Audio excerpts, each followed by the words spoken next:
Assalamualaikum warahmatullahi wabarakatuh.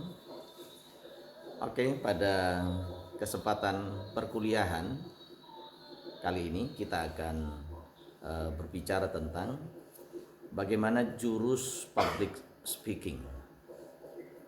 Jadi menjadi seorang public speaker hebat, saya menyiapkan ada 13 jurus.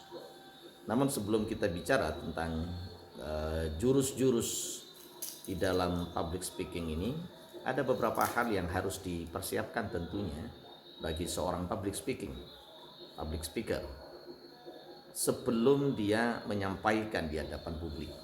Yang pertama adalah butuhnya persiapan psikologis dalam diri kita. Ini mempersiapkan pikiran, mempersiapkan perasaan. Pikiran dan perasaan yang bahagia itu akan menjadi modal utama sebelum kita tampil, karena dengan perasaan tenang, pikiran tenang, kebahagiaan, maka akan tercermin nanti pada wajah, pada tindakan, pada sikap-sikap kita. Dan dengan ketenangan dan kebahagiaan, apa yang akan disampaikan akan tampak menjadi lebih antusias. Jadi yang pertama yang harus dipersiapkan adalah persiapan psikologis. Yang kedua, aktifkan 6 jalur menuju otak. Setiap informasi yang kita produksi dan akan diresepsi oleh orang itu melalui jalur indera kita.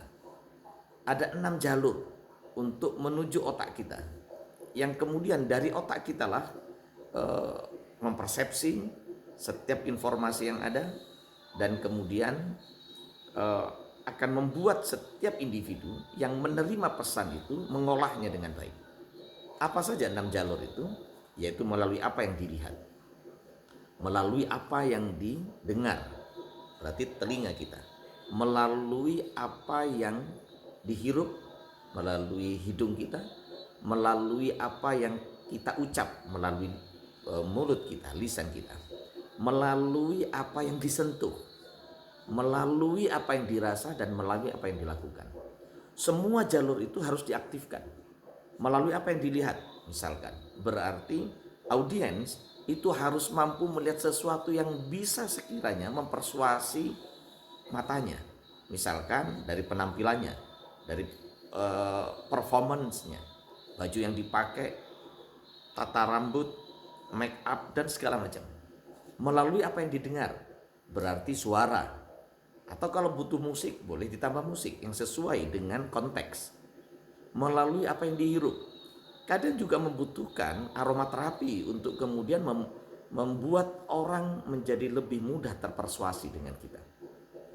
Melalui apa yang dikecap, berarti setiap ucapan, pesan-pesan kita. Melalui apa yang disentuh, kalau perlu, seorang public speaking kalau perlu butuh berjalan, dia perlu menyentuh. Melalui apa yang dirasa, sehingga kemudian setiap pesan yang diproduksi itu mampu menyentuh perasaannya. Setiap apa ucapan, diksi-diksi yang dipergunakan itu membuat orang kemudian berpikir dan menghidupkan perasaan hatinya melalui apa yang dilakukan. Setidaknya melalui berbagai pengalaman-pengalaman yang ada. Semua jalur ini harus diaktifkan untuk kita agar bisa mempersuasi orang lain dalam public speaking itu.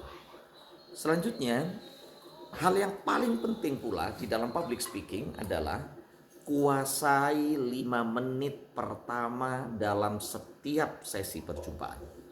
Karena di 5 menit pertama itu adalah waktu yang sangat strategis. Di saat kita kuasai di 5 menit pertama, maka kita akan menguasai seluruh waktu yang dimiliki di dalam public speaking itu. Jadi 5 menit pertama, apa yang harus dikuasai? Pertama tentu adalah diri kita terlebih dahulu. Karena biasanya nervous, gugup, penuh khawatir, overthinking itu muncul selalu di 5 menit pertama. Begitu pula dengan audiens, dia akan mengalaminya hal yang sama pula. Dan yang selanjutnya yang harus dipersiapkan terlebih dahulu sebelum Anda menyampaikan di depan publik adalah ciptakan kedekatan hubungan yang baik. Penuhi sifat dasar manusia. Ada 5 sifat dasar manusia yang setiap orang itu pasti memilikinya dan membutuhkannya untuk dipenuhi. Apa? Pertama, setiap orang itu senang pada orang yang ramah. Gitu. Jadi keramahan itu muncul dari wajah. Ya, keramahan itu muncul dari antusiasme di raut wajah kita. Berupa apa? Senyuman misalkan. Setiap orang itu senang disebutkan namanya, sehingga perlu paling tidak kita mengenal nama seseorang. Ya, walaupun hanya 1-2 orang dulu. Dari satu nama itu yang kemudian bisa kita sebut, bisa kita panggil. Setiap orang itu senang pada orang yang baik, ya. Setiap orang itu senang dihargai, berikan pujian. Setiap orang itu tidak senang dikritik. Setiap orang itu tidak senang untuk perintah. Nah, hal-hal yang seperti ini dikuasai terlebih dahulu, penuhi terlebih dahulu. Baik, kita masuk pada 13 jurus agar kita tampak hebat di dalam public speaking kita.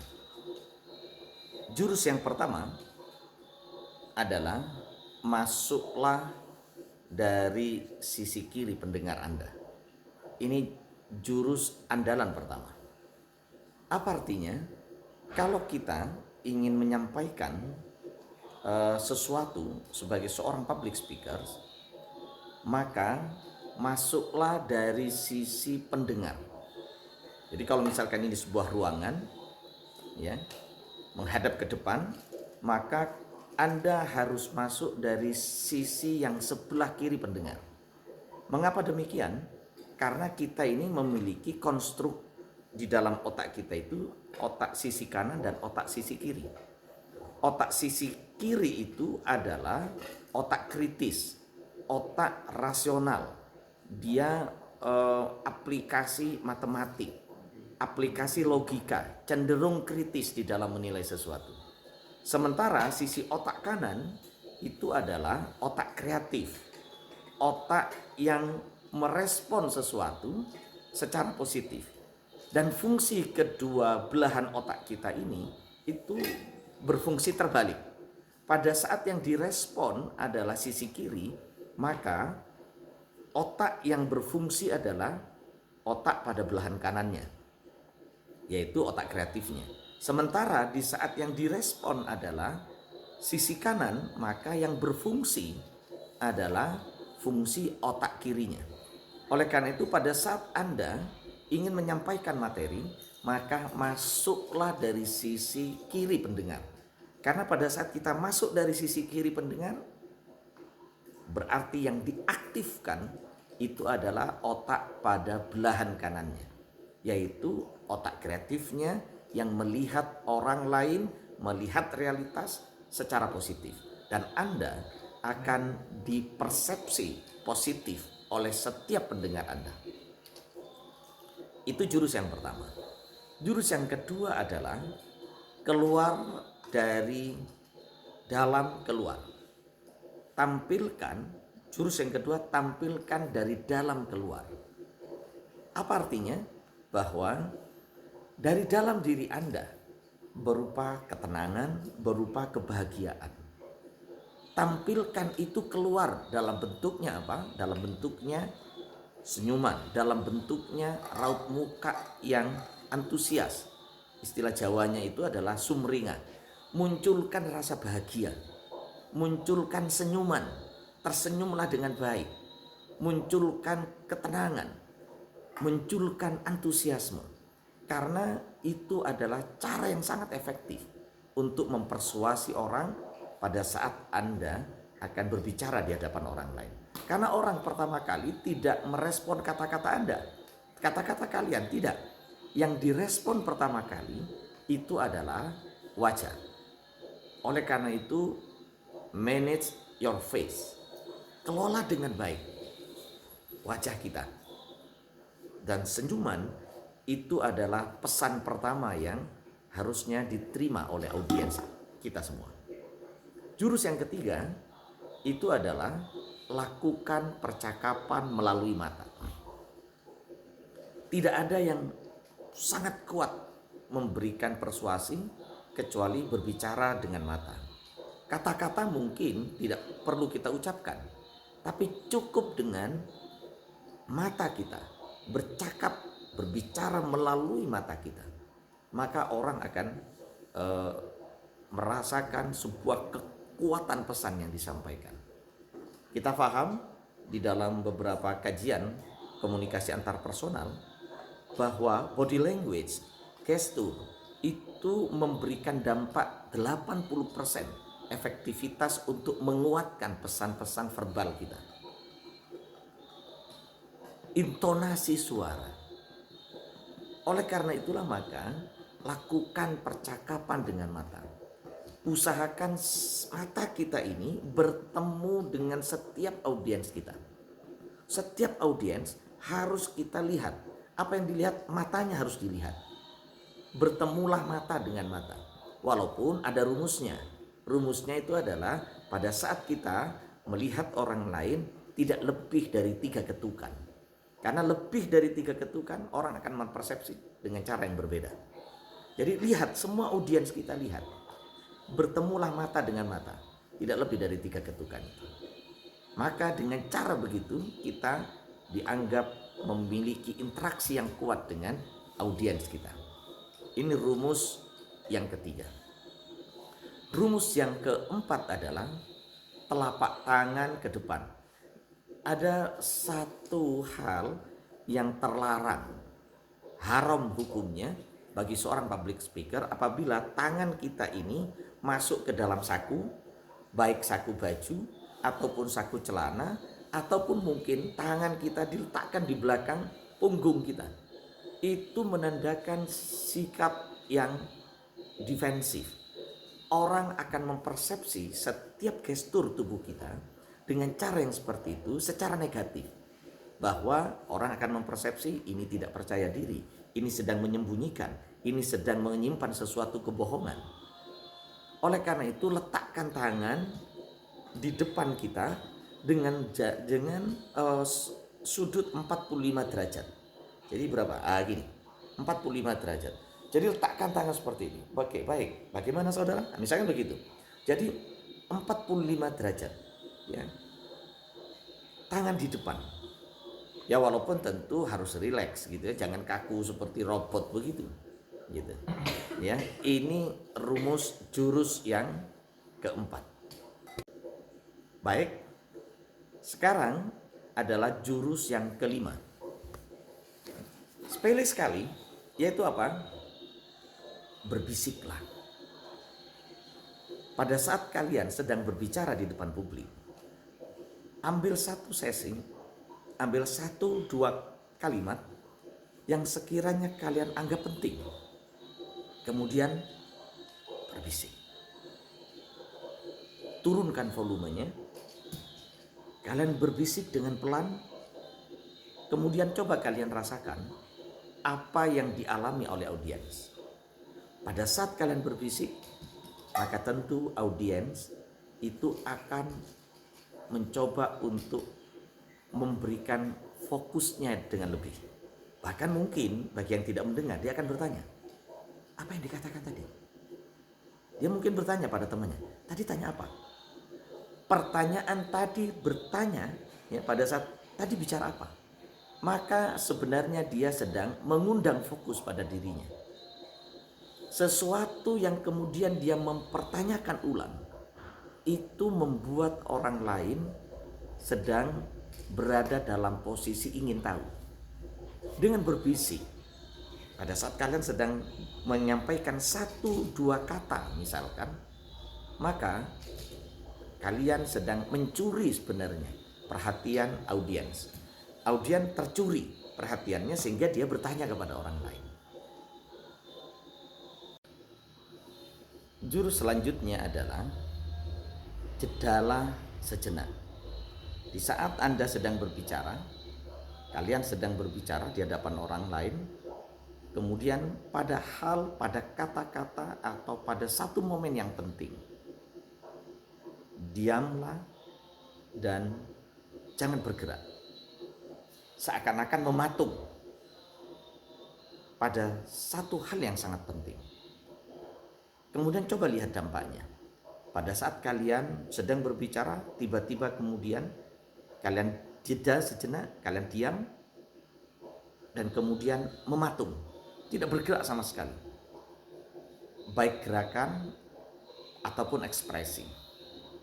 Pada saat seperti itu, audiens maka tentu akan bertanya-tanya dalam pikirannya, dan dia akan menunggu pesan selanjutnya yang akan Anda sampaikan.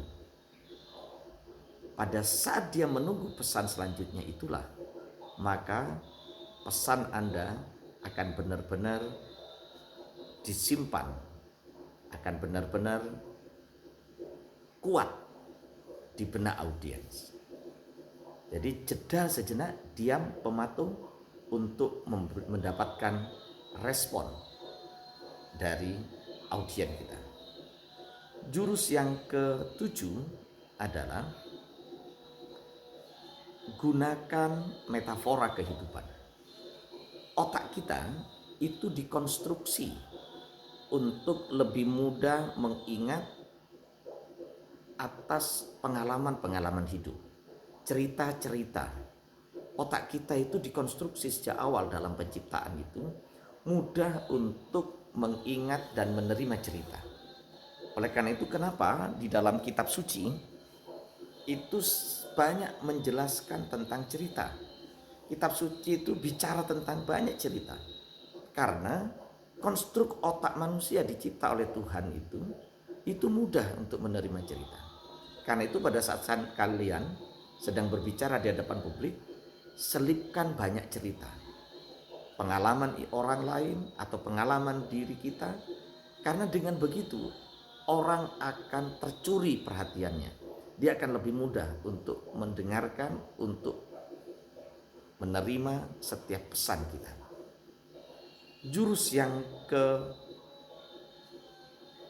selanjutnya yaitu adalah jurus yang ke-9, itu adalah berjalan-jalanlah. Pada saat Anda sedang berbicara di depan audiens, jangan hanya berhenti berdiri di satu titik, kemudian tidak bergerak, hanya di titik itu saja. Atau bahkan lebih parahnya lagi, hanya melihat pada satu sudut saja, tidak melihat ke tempat yang lain. Maka itu akan membuat jenuh otak. Di saat orang melihat hanya pada satu sisi, otak audiens itu akan mudah jenuh. Kalau sudah jenuh, maka ngantuk. Kalau sudah ngantuk, setiap pesan yang disampaikan tidak akan dengan baik diterima. Karena itu berjalan-jalanlah. Audiens kita, otak audiens itu mengikuti pergerakan mata, kemana dia melihat. Di saat kita sering jalan-jalan, maka mata akan bergerak sesuai dengan objek. Objeknya adalah kita.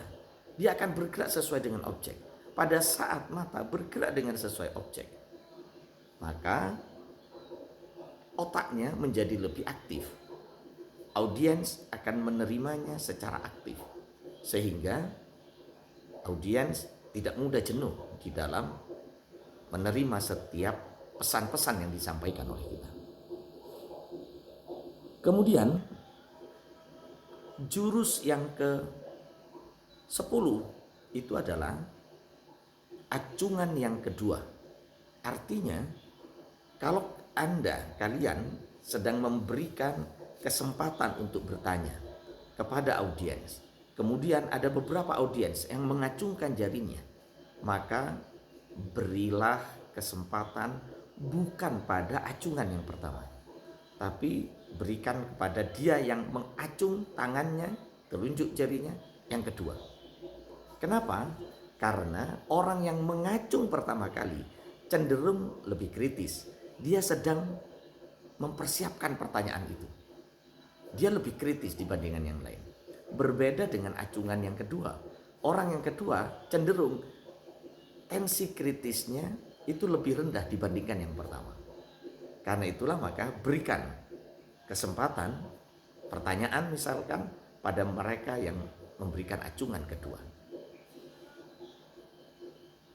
Kemudian rumus yang selanjutnya yaitu adalah rumus yang ke-11, hafalkan nama.